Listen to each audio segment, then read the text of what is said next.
Ce film m'intriguait, je voulais savoir pourquoi ce film avait fait autant parler de lui à sa sortie, et franchement quand je l'ai vu, j'ai été assez surpris.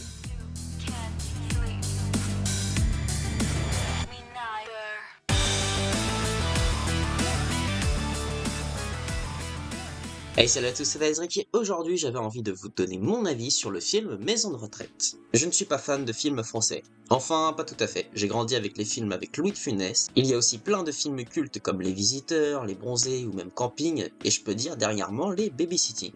Mais voilà, derrière ces bons films, sortent énormément de films pas ouf malgré un bon casting. Et surtout, ce qu'il faut savoir, c'est qu'en tête d'affiche, nous avons l'acteur Kev Adams. J'ai pu le découvrir grâce à la série Soda que j'ai adoré et que je regarde toujours avec plaisir.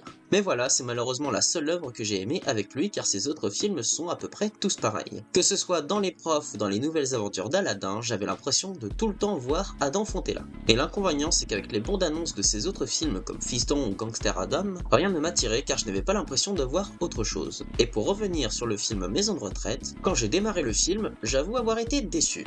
Déçu de voir qu'il joue une énième fois un loser, qu'il n'a pas de répartie, qu'il se laisse marcher par les autres, qu'il se fait engueuler, des répliques nulles, etc. C'était la même chose et ça m'embêtait. Mais voilà que le vrai pitch du film arrive et ça a tout changé. En gros, au niveau de l'histoire, on va suivre Milan, un loser qui a dû emprunter de l'argent à des types pas recommandables et va devoir faire des travaux d'intérêt général dans une maison de retraite. Il doit se tenir à carreau pour faire ses heures. Ça ne l'emballe pas de devoir s'occuper des petits vieux, mais il n'a pas le choix. Mais voilà qu'arrive un moment inattendu et surprenant, une scène de violence. Milan se fait agresser chez son pote et va se remettre en question. Il était hébergé par son ami qui décide, suite aux dégâts causés par la bagarre, de le laisser s'en aller. Il va alors prendre la décision de vivre caché au Mimosa, le nom de la maison de retraite. Et c'est comme ça qu'il va réellement faire connaissance avec les pensionnaires. Ça va finalement porter ses fruits car eux aussi vont commencer à l'apprécier. Et surtout, à lui donner des bons conseils. Malheureusement, dans ce qu'il semblait être leur havre de paix, les retraités sont soumis à des règles très strictes comme l'interdiction de sortir et que seuls ceux qui n'ont pas de famille peuvent rester dans cet établissement. Mais voilà que plusieurs événements vont chambouler leur histoire comme la mort de Lino, un ancien catcheur porteur de bons conseils et qui donne de la confiance envers Milan.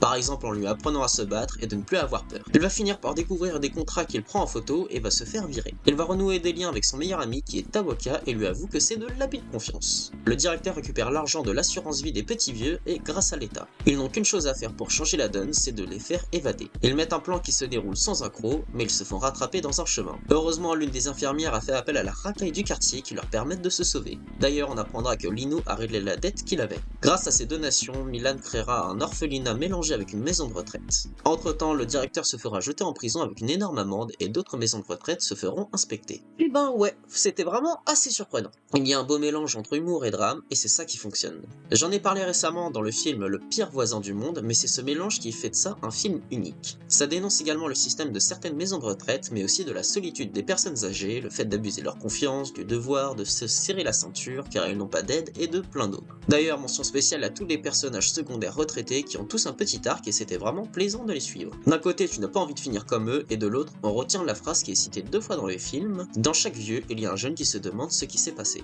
Et vous, quel est votre avis sur ce film? Dites-le moi dans les commentaires, et si ça vous a plu, n'hésitez pas à vous abonner, puis de mettre un j'aime et de la partager car ça me ferait vraiment plaisir. N'hésitez pas aussi à me suivre sur les réseaux sociaux, que ce soit sur Facebook, Instagram, TikTok et Twitch, et quant à moi, je vous laisse pour d'autres vidéos, donc je vous dis salut à tous.